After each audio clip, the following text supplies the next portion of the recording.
This new migraine study is making headlines because researchers found that people with migraine with aura had a higher risk of ischemic stroke. But before anyone panics, let's talk about what the study actually found. So researchers followed more than 11,000 adults aged 45 and older and looked at who went on to develop an ischemic stroke. What they found was that migraine with aura was associated with a higher risk of stroke. Migraine without aura was not. And that's important because it mirrors what we've seen in prior research for years. In fact, previous studies have consistently found that if there's an increased stroke risk associated with migraine, it appears to be concentrated in people who experience aura, particularly younger women and especially those with additional vascular risk factors like smoking or estrogen-containing contraceptives. So in many ways, this new study reinforces what we already knew. But here's where things got interesting. One of the most surprising findings was that the increased stroke risk in this study appeared to be strongest in men younger than 72 years old.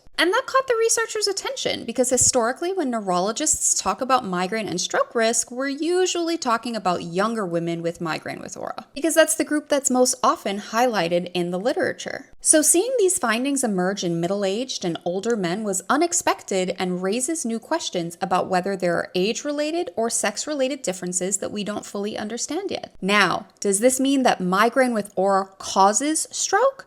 No, this was an association study. It shows that the two occur together more often than we'd expect by chance, but it does not prove that one causes the other. And it's also important to remember that relative risk and absolute risk are not the same thing. So even if the relative risk is higher, the absolute risk of stroke for most people with migraine with aura remains low. So what should people actually take away from this study? Not fear, but awareness. If you have migraine with aura, this is another reminder that your vascular health matters. So monitor your blood pressure, don't smoke, manage cholesterol and diabetes if you have them, exercise, maintain a healthy weight, and work with your physician to address any additional stroke risk factors that you may have. Because while we don't completely understand the relationship between migraine with aura and stroke, the evidence continues to suggest that migraine is more than just a headache disorder. It's a neurologic condition with implications that may extend far beyond migraine attacks themselves. If you found this helpful, you're in the right place because around here we do science, not vibes. Bye!